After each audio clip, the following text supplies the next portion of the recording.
Días, bienvenidos a todas y todos. Estamos por iniciar el seminario de riesgos y oportunidades de la reforma electoral política, así que pues muchas gracias por estar con nosotros, por estar acompañándonos en este primer día del seminario. Así que pues damos inicio a la inauguración, así que tengo el placer de presentar a nuestros ponentes que nos acompañan el día de hoy. Está con nosotros la maestra Patricia Martínez Torreblanca. Ella es secretaria general de la Facultad de Ciencias Políticas y Sociales de la UNAM, en representación de la doctora Carola García. Le cedo la palabra. Muchas gracias, maestra. Muchísimas gracias. Buenos días a todas, todos y todes. Como soy la primera, me toca darles la bienvenida al seminario sobre riesgos y oportunidades de la reforma electoral, organizada por la Cátedra Francisco I. Madero, que siempre se ha caracterizado por estar al día en las discusiones de coyuntura con gran información y con la participación de grandes académicos colegas que forman parte de este presidium. Recibimos con gusto al doctor Miguel Armando López Leiva, director del Instituto de Investigaciones Sociales, al maestro Roberto Hecher Cardiel Soto, director ejecutivo de Capacitación Electoral y Educación Cívica del INE, al maestro Francisco Morales Camarena, director de Educación Cívica y Participación Ciudadana de la misma institución, al doctor Fernando Ayala Blanco, coordinador del Centro de Estudios Políticos de la Facultad de Ciencias Políticas y Sociales, y al doctor Fernando Castañeda Sabido, presidente del Comité Académico de la Cátedra Francisco I. Madero, quien nos convoca a estas discusiones académicas. Muchas gracias, doctor. Nuestra democracia es el resultado de los acuerdos y dinámicas políticas, económicas, sociales y culturales que concebimos y protagonizamos día con día. Nuestro devenir democrático se sostiene en valores y reglas que permiten sistematizar los diversos mecanismos por medio de los cuales los y les mexicanos pueden ejercer su ciudadanía. Estos valores y reglas, puestos en acción a través de las instituciones y sus dinámicas de participación, resultan fundamentales para poder sostener nuestro sistema político.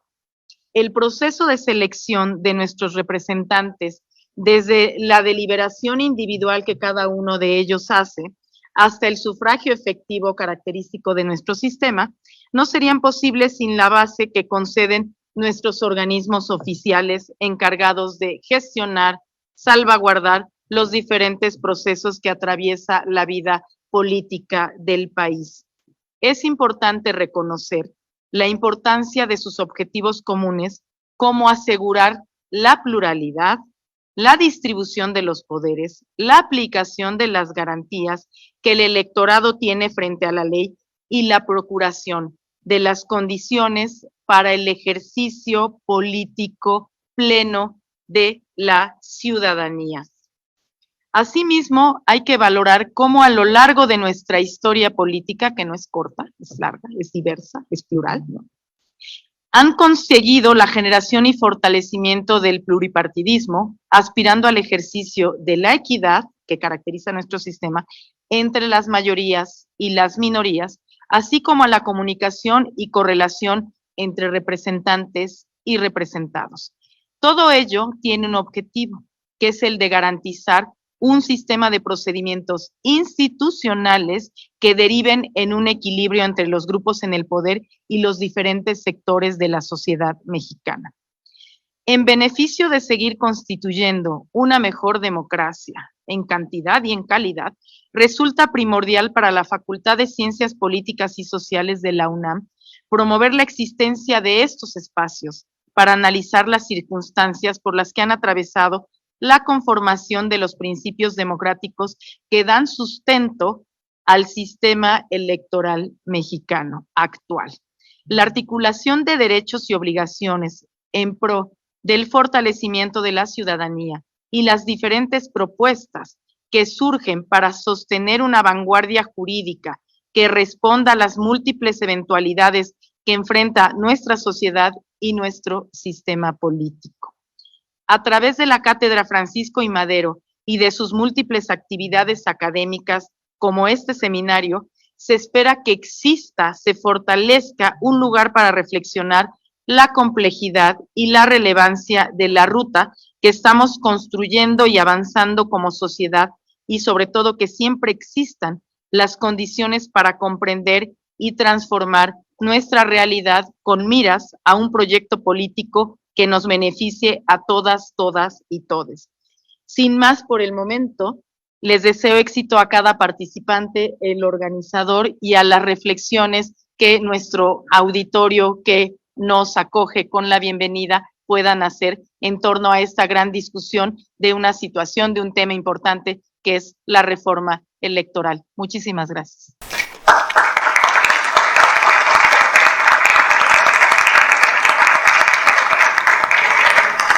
Muchísimas gracias, maestra. Ahora, doctor Miguel Armando López Leiva, él es el director del Instituto de Investigaciones Sociales de la UNAM, a quien le cedemos la palabra. Muchas gracias, muy buenos días a todas y a todos.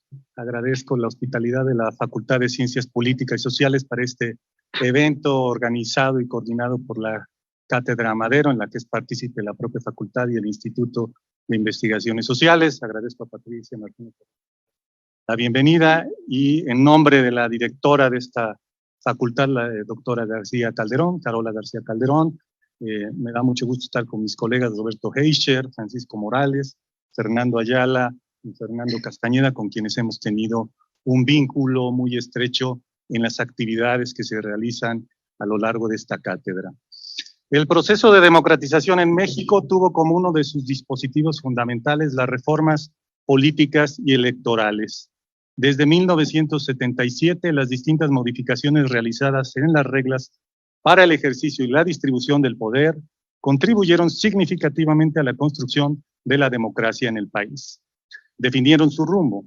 Incluso aquellas que fueron vistas como una reacción del grupo gobernante de la época para detener la tendencia al pluralismo, la de 1986, puede considerarse con efectos favorables a dicho proceso, pues la respuesta autoritaria de aquel entonces reflejó que las condiciones estaban cambiando y que el régimen político no podía continuar en la misma ruta.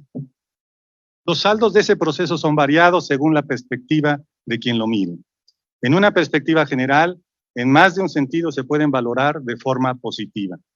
No solamente hemos experimentado 3 alternancias en el poder presidencial con distintos partidos u opciones políticas, 2000, 2012, 2018, sino que se han diversificado las opciones políticas y las correlaciones de fuerzas responden a los mandatos ciudadanos que se renuevan en cada ciclo comicial. Si lo comparamos con lo que teníamos a fines de los años 80 del siglo pasado, el avance es notable. Pero asumir este saldo positivo no debe llevarnos a desconocer los pendientes y las amenazas que la democracia enfrenta en la arena del ejercicio del poder, en especial en el ámbito de la rendición de cuentas, y los desafíos para generar políticas eficaces y legítimas para enfrentar problemas que son un lastre desde hace cuando menos 2 décadas. La violencia, la inseguridad y la corrupción, por mencionar los que son más importantes a mi parecer. Reconocer las 2 caras de la moneda de nuestra democratización es una estrategia razonable para pensar el futuro de México. ¿Qué está bien y qué no lo está? ¿Qué puede mejorar y en qué plazo? Y en qué grado también. Y cualquier modificación a nuestras normas constitucionales y legales que apunte hacia el futuro debería conducirnos a reconocer lo que tenemos y no intentar reconstruir lo existente sin haberlo evaluado antes. La política de la demolición no funciona para la vida pública democrática cuando hay instituciones y procedimientos valiosos que deben mejorarse y valorarse en su justa dimensión. No se parte de cero, para decirlo en una frase, ni se inaugura la democracia a partir de ahora. Por ello es que resulta de la mayor importancia discutir y analizar los posibles cambios en el sistema electoral y proponer las mejores alternativas que atiendan sus deficiencias, que sin duda tiene, y llenen sus vacíos que sin duda se pueden detectar. Las reformas políticas y electorales a las que me referí al comienzo de mi intervención siempre partieron de una premisa, me parece, a pesar de responder a contextos diferenciados, algunos francamente difíciles. Consultar a los y las actores relevantes y hacerlos partícipes de las decisiones que se iban a tomar. No siempre el resultado favoreció a las minorías, ni éstas siempre se sintieron incluidas en el resultado final, pero el ejercicio sirvió para mostrar apertura, aunque en los hechos no lo hubiere, y disposición al diálogo. Estas son condiciones que no debemos perder de vista y que deberían regir la discusión actual sobre el tema. Hay que decir que el camino reformista mexicano tuvo como fin último, a veces no deseado por el gobierno en turno, democratizar, ampliar los canales de participación, definir y precisar reglas del juego equitativas y justas, posibilitar la expresión pública de las preferencias diversas de la sociedad que tienen expresión a la par en partidos y organizaciones. Creo que si ese propósito se sostiene en este momento de esta discusión, la reforma tendrá sentido y futuro. Contribuirá a que la democracia no perezca y se reconstituya. Pero si la idea que priva en torno a estos cambios es la contraria, estaremos a un paso de que el retroceso democrático culmine en un escenario similar al que teníamos antes de 1988, y lo digo sin exageración. Y hay un riesgo real de que ello ocurra. Esperamos que no sea así, que este seminario aporte los suficientes elementos desde el conocimiento de las ciencias sociales y la práctica electoral que abonen a un debate racional, informado y respetuoso. Muchas gracias por su atención.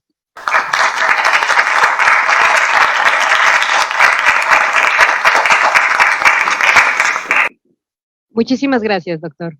Me permito presentar ahora al maestro Roberto Heicher Cardial Soto. Él es director ejecutivo de Capacitación Electoral y Educación Cívica, a quien le cedo la palabra. Muchas gracias, maestro. Muchísimas gracias. Qué gusto estar aquí. Les saludo a todas las personas en el auditorio. También saludo a quienes nos siguen por las redes sociales. Desde luego, saludo con muchísimo gusto a Patricia Martínez. Muchísimas gracias, Patricia, por darnos esta bienvenida tan importante a este espacio que siempre es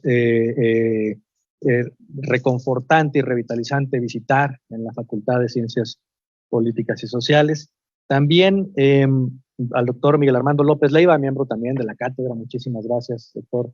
También saludo con muchísimo gusto, desde luego, a mi amigo y colega Francisco Morales. Muchísimas gracias por estar por acá. Al doctor Fernando Ayala Blanco, muchísimas gracias por compartir y el privilegio de poder conversar en esta mesa con ustedes. Y desde luego al líder de la cátedra, al líder en el sentido formal, pero también en el sentido del impulso y el compromiso de la cátedra Madero, al doctor Fernando Castañeda Sabido, que ha sido el responsable de llevar a esta cátedra como un espacio hoy en día importantísimo, un referente de hecho en los temas de reflexión en materia político-electoral. Pues quisiera platicar con ustedes acerca de este importante seminario, Riesgos y Oportunidades de la Reforma Electoral, en un momento que además es clave para discutirlo. En este momento, como ustedes saben, en el ámbito nacional, en la discusión pública, se da este debate sobre la pertinencia de la reflexión en materia de reforma electoral, que no son otra cosa más que las reglas del juego de acceso y distribución del poder político en el país. Siempre es pertinente, desde luego, reflexionar sobre el sistema electoral en una democracia, pues las elecciones son la condición mínima de aquella, es decir, el sufragio universal, igualitario, el voto libre y secreto, son la precondición básica para el sistema de sostenibilidad de la democracia en todo el mundo. Las instituciones electorales en México, tanto las administrativas como las jurisdiccionales, han alcanzado un alto estándar internacional en términos de independencia, certeza, legalidad, imparcialidad, máxima publicidad, objetividad y paridad. Esto, desde un punto de vista de cualquier forma, es importante seguir avanzando y evolucionando en estos sistemas. Este reconocimiento se ha alcanzado además en el caso de México de mano de las y los ciudadanos, que son realmente quienes en este país son quienes hacen las elecciones. El INE solo organiza las elecciones, pero quienes realmente las hacen son las y los ciudadanos. Entonces, esta construcción de 4 décadas a la que se referían tanto Patricia como Miguel Armando tiene que ver con este acompañamiento de la ciudadanía y sus instituciones para transitar en un régimen de democracia electoral sólido. En estos últimos 30 años de transición y la consolidación democrática, se han accedido a estos cargos políticos más importantes de nuestro país de manera pacífica y en estricta obediencia al marco legal. Representantes de todas las corrientes ideológicas en todos los ámbitos del gobierno y la representación han sido los protagonistas. No obstante, estamos en el contexto de un fenómeno de escala mundial, reconocido también como la regresión o la erosión democrática, también explicado generalmente como resultado del descontento de la población hacia los gobiernos democráticos y los resultados que han producido, más no un descontento con la democracia en sí. A diferencia del último cuarto de siglo pasado, cuando la quiebra de las democracias provenía de hegemonías externas o credos no democráticos, en esta ocasión se ha imputado que el mismo régimen democrático permite el acceso a liderazgos que minan sus cimientos. Asumiendo la perspectiva de Nadia Urbinati, pensemos por un momento que este proceso se ubica en la frontera del sistema democrático, hasta que una vez que la transgreden, devienen las autocracias. Aún más, podemos pensar que la desdemocratización presenta dos fases de deconstrucción. Una primera, que profundiza el carácter oligárquico de los gobiernos representativos modernos, hasta su clímax que propicia la hora del Ejecutivo, tal como Carl Schmitt argumentaba la concentración del poder por condiciones de emergencia. Dicho de otra manera, la democracia deviene el gobierno de pocos, que los muchos rechazan y se pronuncian por su desmantelamiento, sea por la razón o por la fuerza. Desde mi punto de vista, este es el reto de cualquier reforma electoral en un régimen democrático como el nuestro. No solo pensar en los procedimientos electorales en sí mismos, sino también contribuir al incremento de la calidad democrática. Así, la reforma electoral debe, en el ámbito de sus atribuciones, procurar la restricción del carácter oligárquico del gobierno representativo, como eludir la consolidación de una hegemonía que lacere la efectiva división de poderes, la eficaz gestión de los poderes estatales, la vigencia del Estado de Derecho y, sobre todo, la salvaguarda y protección de todos los derechos humanos para cada integrante de la sociedad. En materia de oportunidades, me parece que la reforma electoral tiene la gran oportunidad de consolidar y fortalecer las instituciones autónomas e independientes con las cuales contamos a nivel nacional y en las entidades federativas. Asimismo, debe proteger un aspecto singular que distingue nuestro sistema electoral, es decir, la ciudadanización de los procesos de recepción y conteo de los votos. Elecciones a cargo de las ciudadanas y ciudadanos que voluntariamente aceptan la encomienda de la autoridad electoral en la casilla. La insaculación posibilita que las personas con capacidad para asumir esta tarea provengan de los más diversos sectores de la población, de los más diversos cultos religiosos o incluso sin él, y con la más diversa preferencia ideológica, incluso también sin ella. En suma, al ser la selección al azar, reproducen a la sociedad mexicana en su más amplia pluralidad. Y este es un elemento clave y distintivo de la democracia mexicana. Como nunca en este milenio, México alcanza la plena universalidad del sufragio, pues toda la población de 18 años de edad o más tiene en principio la posibilidad de participar como autoridad electoral y sufragar en los procesos electorales de manera auténtica. No obstante, se ha alcanzado un tope de participación que no trasciende los 65 puntos porcentuales. Debemos incorporar alternativas de participación electoral que trasciendan la comparecencia de la persona en la casilla electoral en un día específico. Me refiero a modalidades, por ejemplo, de voto anticipado. En la actualidad, el grupo etario de mayor nivel de participación lo hallamos en personas adultas mayores, pero a partir de los 70 años de edad decrece de manera importante por las limitaciones de movilidad física. La población adulta, en cambio, ve limitada su asistencia por cuestiones de movilidad social, es decir, las actividades que deben atender que les alejan de la casilla cercana a su residencia. Sin duda, un déficit evidente de nuestra democracia concierne a los mecanismos de democracia directa. A lo más, se convoca a la ciudadanía para facultar a la autoridad a tomar decisión de manera finalmente discrecional.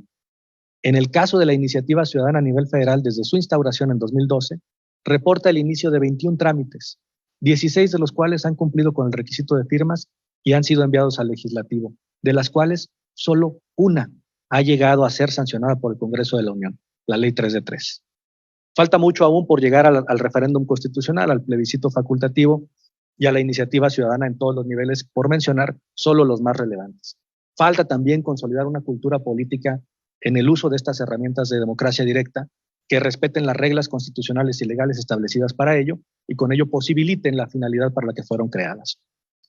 Los riesgos que representa toda reforma electoral en un régimen democrático es asumir que la democracia electoral sea sinónimo de calidad de la democracia. En México hemos avanzado mucho en cuanto a la elección de representantes, pero ha sido deficitaria en cuanto al empoderamiento de la ciudadanía, es decir, la viabilidad también de ser votada, y su capacidad, desde luego, para ejercer efectivamente el escrutinio y sanción de gobernantes y representantes. México avanzó mucho en cuanto a la especialización de las funciones estatales, con la creación de organismos autónomos y la participación de organizaciones de la sociedad civil.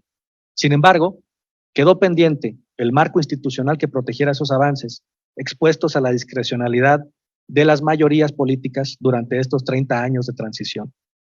Otro aspecto relevante concierne a los ámbitos de la información y la educación cívica. Los actores políticos atribuyen a la democracia ser una solución simple para problemas complejos. La dinámica de las sociedades modernas no solo requiere representantes y autoridades con principios morales que se traduzcan en actos sociales, sino también con ética profesional. Se requiere la participación sistemática de la ciudadanía en el diseño, implementación, supervisión y evaluación de las acciones de gobierno. Resulta también de principal interés establecer la obligatoriedad de la consulta y sanción de expertas y expertos que guíen la toma de decisiones cuando se requiera, cuando sea necesario. La experiencia con la pandemia de COVID-19 nos advirtió justamente de estos elementos necesarios y de este desafío para la gobernanza democrática, no solo a nivel nacional, a nivel global, pero es una alerta que es importante atender. Por último, el mayor riesgo consiste en escatimar el costo de la democracia. Se dice que la democracia es cara, pero ¿es cara respecto a qué? En un régimen autocrático no es posible conocer ni el costo de las acciones del gobierno, ni de las elecciones, si es que las hay, así como no procede también pretender siquiera la comparación que se hace en algunos elementos sin tener en cuenta la diversidad de los componentes de los modelos electorales. No es posible hablar del costo de las elecciones, por ejemplo, en Estados Unidos, sin homologar los términos de la organización de las elecciones en México, al menos en aquellos procedimientos cruciales, por ejemplo, los centros de votación, la identificación electoral, el financiamiento de partidos políticos y candidaturas, procesos jurisdiccionales, supervisión de gastos de campaña, por mencionar solo algunos. En México se concentran en un organismo diversas atribuciones. Esa concentración permite transparentar cuánto se asigna presupuestalmente a la institución y cuánto gastamos las y los mexicanos en elecciones, que llega a ser una inversión también no solo en el derecho a votar y ser votados, sino en el derecho a tener estabilidad, certeza sobre el proceso de distribución del poder político. La pregunta que considero que finalmente se debe de responder toda tentativa de reforma electoral es sobre si es viable la organización de las elecciones bajo el control ciudadano que incremente los actuales estándares de independencia, certeza, legalidad, imparcialidad, máxima publicidad, objetividad y paridad. Todos estos componentes del actual sistema, todos estos componentes que pueden evolucionar para tener un mejor resultado. Sin embargo, todos estos componentes que deben estar presentes en cualquier tipo de modificación normativa, porque eso nos va a garantizar la sostenibilidad de la democracia electoral como hoy la conocemos. Muchas gracias.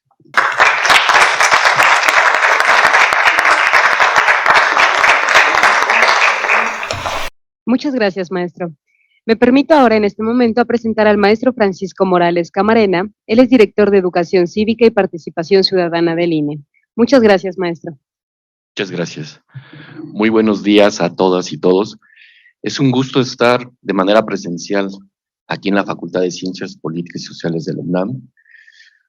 Este es el segundo evento presencial que tiene la cátedra. El primero fue justo en 2020, antes de la pandemia, y desde el 2020, bueno, la cátedra no se había reunido de manera presencial. Yo creo que es un motivo de gran celebración y también de gran reconocimiento al trabajo de la cátedra, que no obstante la pandemia, logró no solamente no detenerse, sino trabajar y consolidarse en estos años, ¿no? Un gran reconocimiento a este proyecto de la UNAM. Muchas gracias.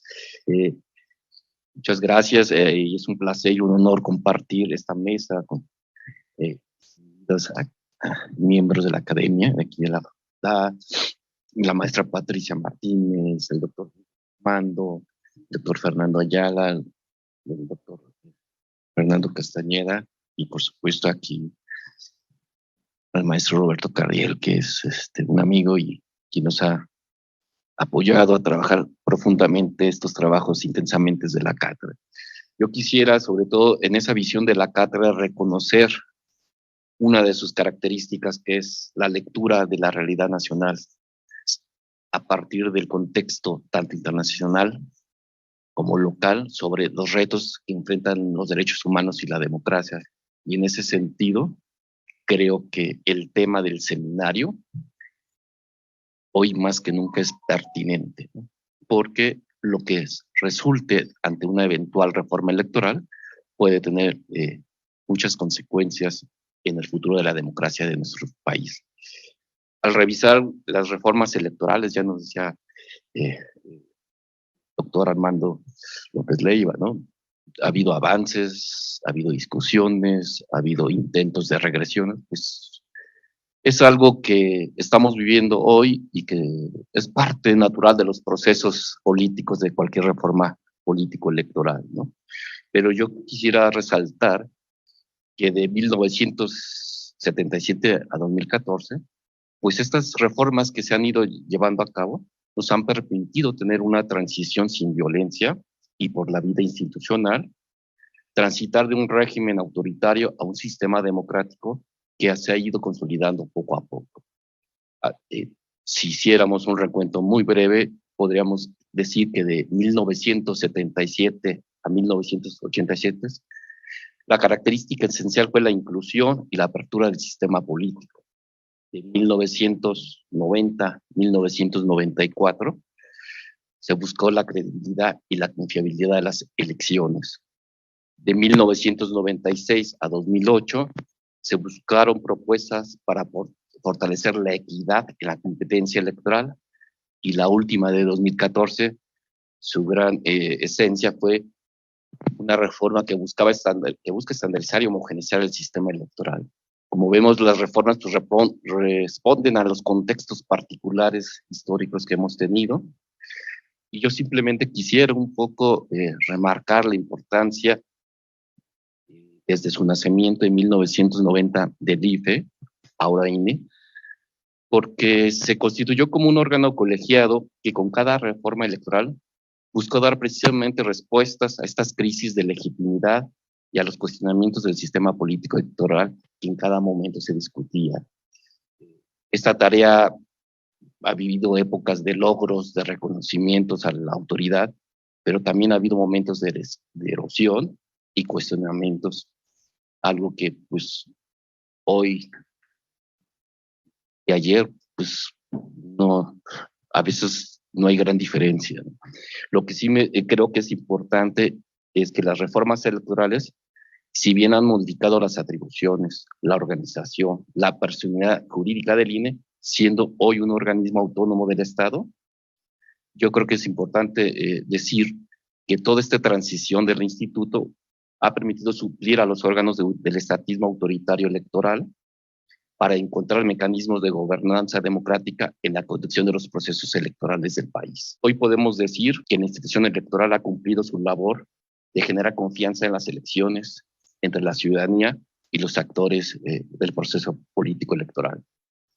De hecho, la encuesta nacional de cultura cívica 2020 nos dice que la confianza en el INE es del 60%, un dato muy alto comparado con las instituciones de gobierno que se suelen suceder no solo en México, sino en general en el mundo y en América Latina.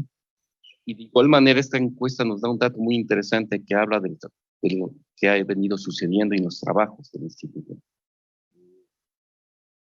ya que 8 de cada 10 ciudadanos consideran que el voto sirve para que haya un mejor gobierno. O sea, hay un reconocimiento al trabajo electoral.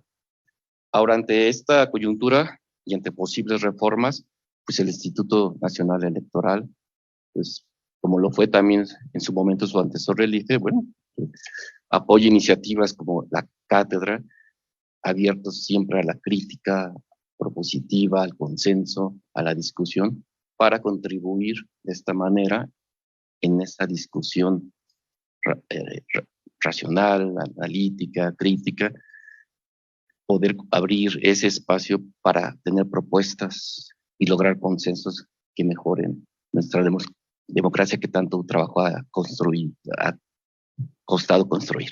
Muchas gracias.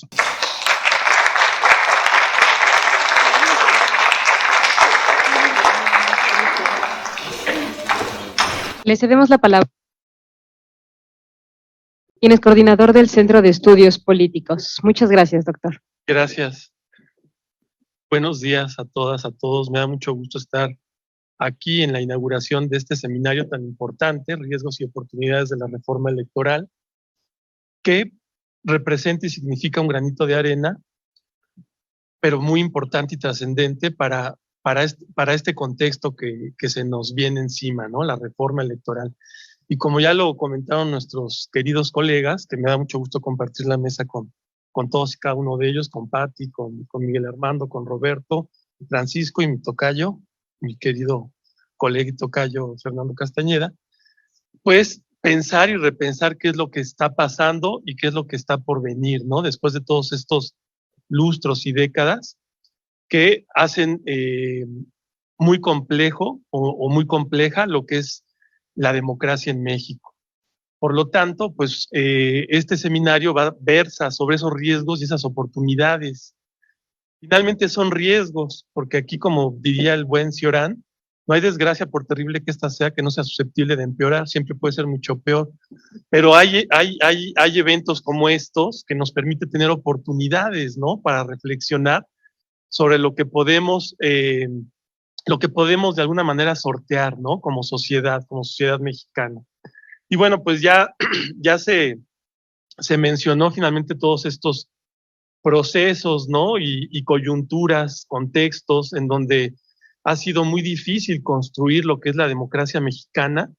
Y en ese sentido, la Cátedra Madero, donde se conjuntan esfuerzos tanto del Instituto Nacional Electoral como de la Facultad de Ciencias Políticas y Sociales de la UNAM, y bueno, presidido por el doctor Castañeda, pues se hace este tipo de eventos y la verdad es loable, ¿no? Es para felicitarse, para aplaudirse, porque finalmente ahí es donde se está reflexionando, pensando, repensando toda esta coyuntura en este momento tan importante de la reforma electoral, ¿no? Por lo tanto, pues no me resta más que felicitar a todo el equipo, o sea, todo el equipo de la Cátedra Madero, que la verdad le echan muchas ganas, o sea, me consta.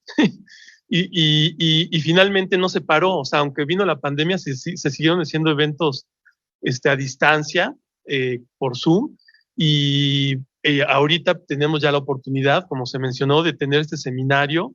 Es un honor estar en la apertura del mismo, ya de manera presencial. Entonces, pues bueno, echarle ganas todos ustedes. Espero que les sirva mucho este seminario y que les haga de alguna manera reflexionar, analizar lo que está pasando de una manera crítica y consciente o autocrítica y consciente. Felicidades a todos los organizadores. Muchas gracias.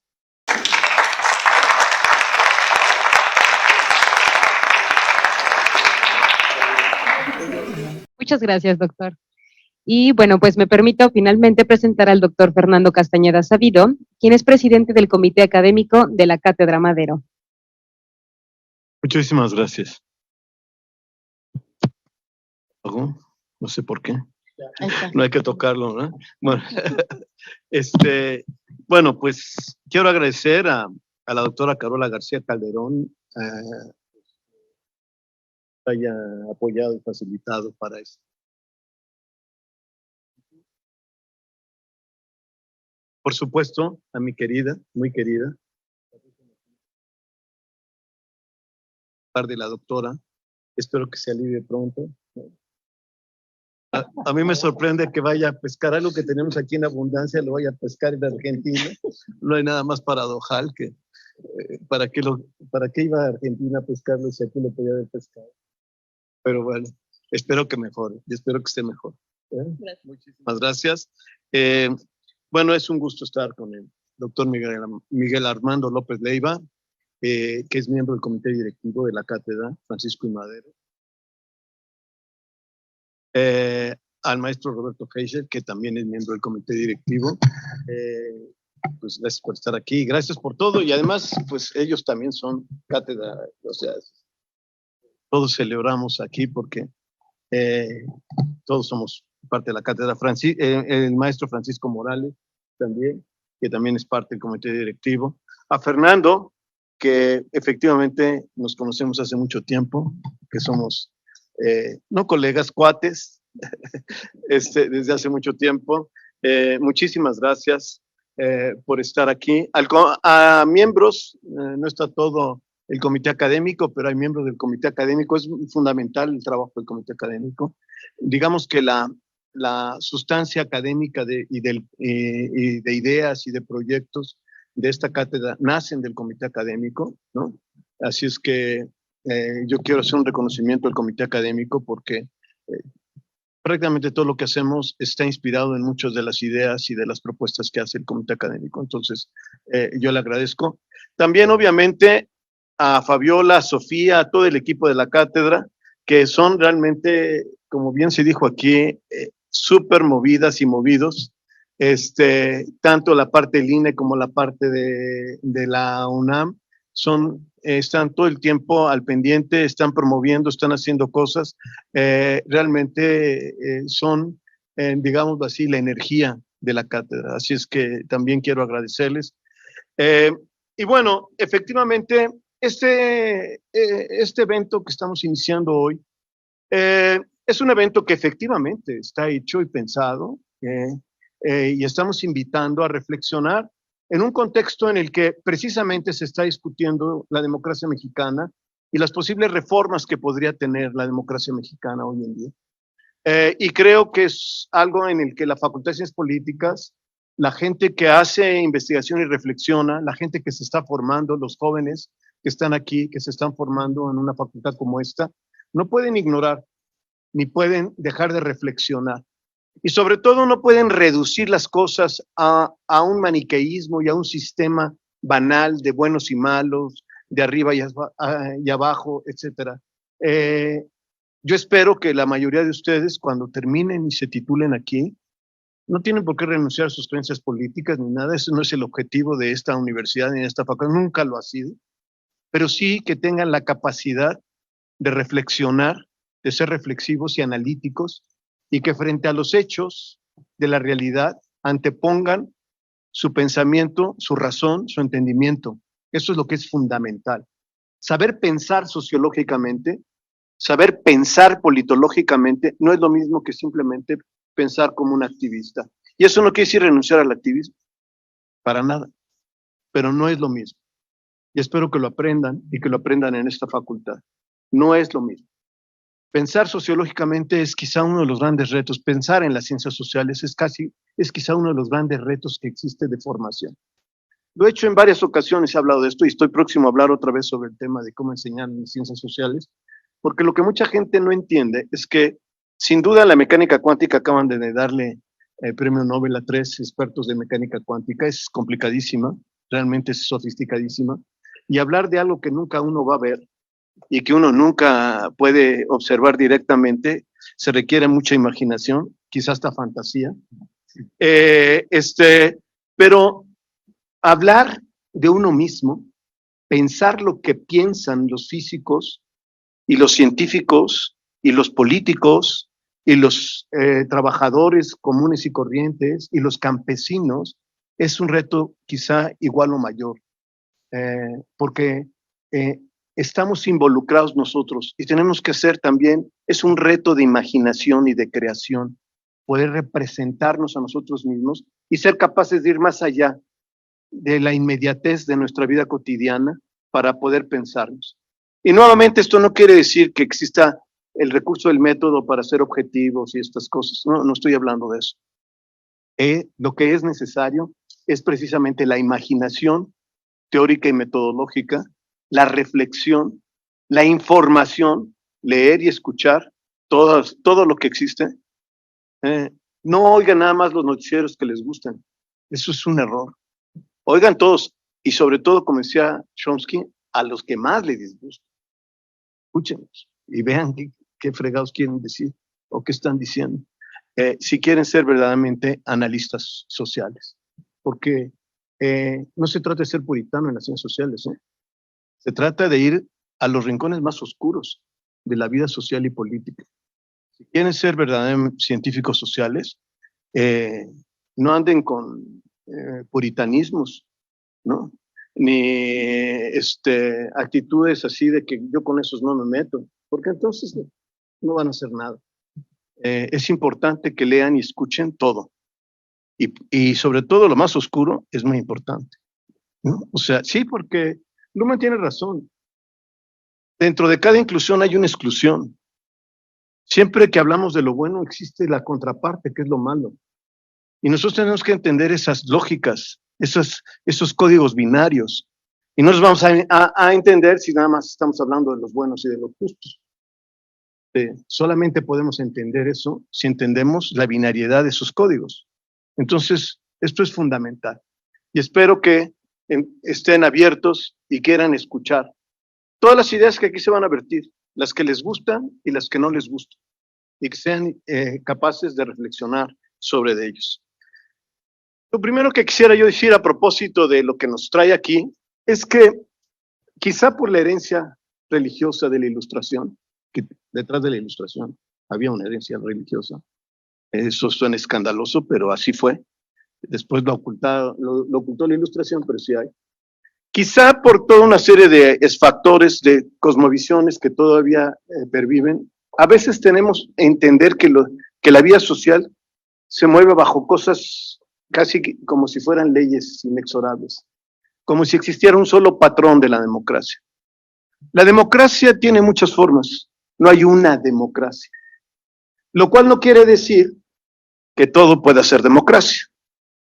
Incluso gobiernos que están sometidos a procesos electorales pueden terminar siendo muy antidemocráticos, que es precisamente a lo que se refiere el maestro Heschel. En los últimos años, sobre todo por ahí del 2014, y sobre todo a partir de Donald Trump, surgió una literatura muy amplia y muy vasta, que vale la pena que lean, sobre cómo los golpes a la democracia hoy no venían bajo fuerzas externas, autoritarias, golpes de Estado, etcétera. Decía el politólogo David Runciman.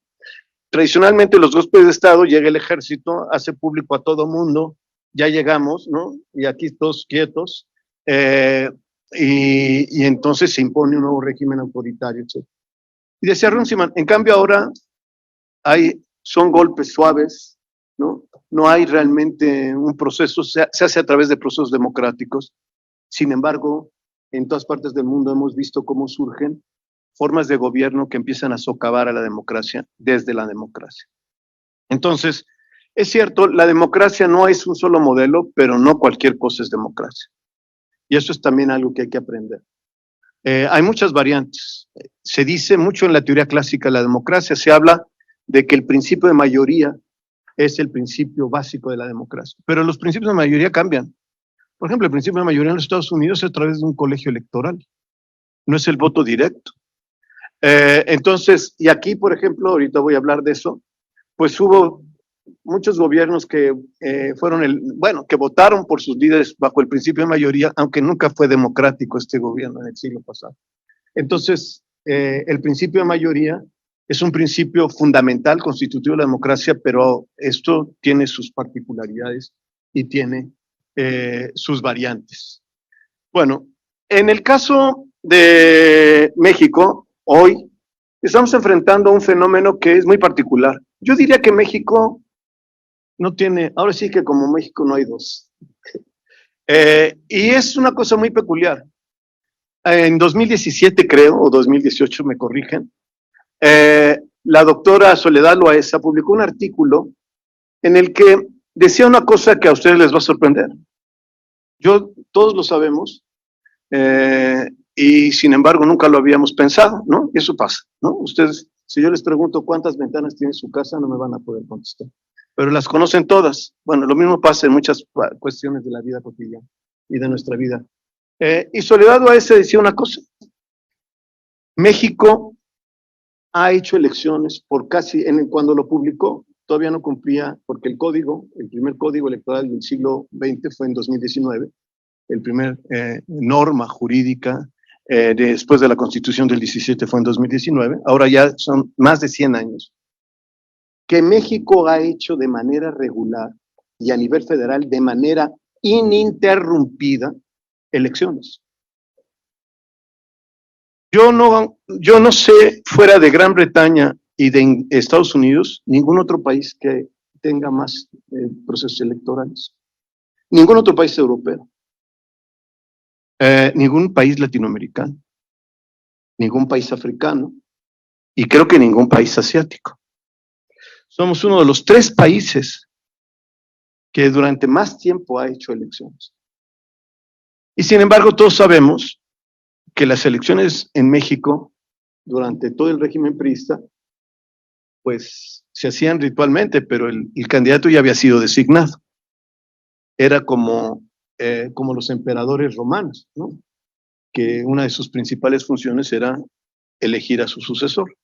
Bueno, así era aquí, era muy romana la cosa, y entonces se elegía por el presidente en turno, y después era ratificado en el voto. Se hacían las elecciones y se ratificaba, y siempre se hacía, y se cumplía de manera religiosa con todos nuestros códigos electorales. Bueno, eso hace de este país muy peculiar, porque era un régimen autoritario, por supuesto que lo era, pero también en eso era muy peculiar. Decía Carpizo que había los poderes metaconstitucionales de los presidentes priistas. Bueno, esos poderes metaconstitucionales en realidad hablan del nivel de concentración y discrecionalidad en el uso del poder, pero nunca ninguno se atrevió a querer perpetuarse más de 6 años. Era un autoritarismo acotado y en el que nadie era capaz de atreverse a ir más allá de los 6 años. Entonces era algo muy peculiar. ¿Y por qué les cuento esta historia? Porque algo que fue muy importante y único también, ustedes pueden leer las historias, sobre todo de lo que algunos llamaron la tercera ola de democratización, o sea, todos los procesos de la Europa Central y de muchos países de América Latina, etcétera, de las transiciones democráticas. Ningún país hizo una transición democrática como la mexicana, ninguno. Y es una cosa muy peculiar, porque casi todo se concentró en los procesos electorales. Porque se hacían elecciones, pero el problema era la manipulación de las elecciones. Se hacían elecciones, pero el problema era la discrecionalidad que se hacía desde la Secretaría de Gobernación. Se hacían elecciones, pero el secretario de Gobernación una vez declaró que se había caído el sistema. Nadie pudo hacer nada. Entonces, buena parte de la lucha de la transición democrática en este país fue precisamente para lograr romper precisamente ese uso discrecional en los procesos electorales y esa discrecionalidad en el poder. Y todo lo que ha pasado ha tenido mucho que ver con eso, a veces hasta exagerando. Al INE le han dado responsabilidades que me parece muy difíciles que pueda cumplir. Por ejemplo, estar monitoreando los anuncios y los spots, todas estas formas de campaña y la spotización y todas estas cosas. Bueno, el INE tuvo que levantar una red nacional en como 8 meses o 10 meses, eso lo sé muy bien porque nosotros trabajamos con el INE en 2009, fue el primer monitoreo que hizo esta facultad y el primero formal que se hizo y que cumplimos cabalmente, el monitoreo de medios. Tuvo que levantar una red, o sea, si dice el INE gasta mucho, pues también las tareas que le ponen, es de locos. ¿Y por qué lo tenía que hacer? ¿Por qué no una reforma que se hizo y no se ha cumplido de medios de comunicación? ¿Por qué no mayor horizontalización de los medios de comunicación? ¿Por qué no mayor apertura de los medios de comunicación? Que haya más canales, que haya canales que sean canales locales y todo libres, autónomos. ¿Por qué no? ¿Por qué no se aplica? En lugar de eso, se le hizo al INE que le hiciera de policía además de otras cosas. Bueno, esto habla de muchas cosas, de las peculiaridades, de las limitaciones de concepción de nuestras clases políticas, de las clases políticas con respecto a la democracia, y por otro lado también de los imperativos que tuvimos en nuestros procesos electorales. Lo dejo ahí porque creo que eso es una de las cosas que tenemos que discutir a fondo. Realmente las reformas que vienen, ¿se tienen que hacer sobre los procesos electorales?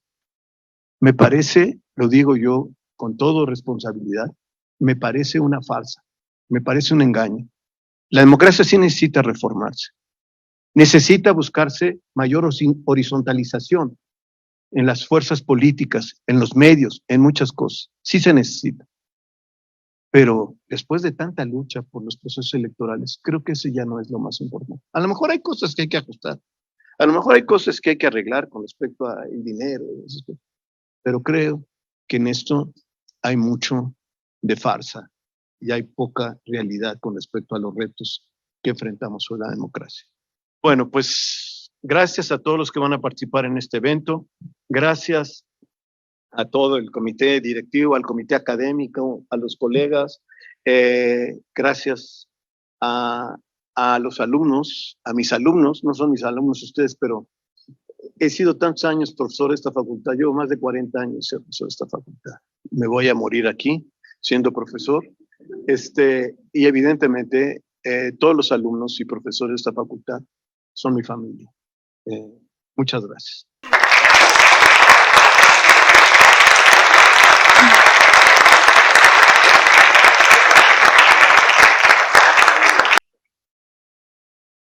Bueno, pues los invitamos a que continúen con nosotros, así que seguimos con nuestra primer mesa.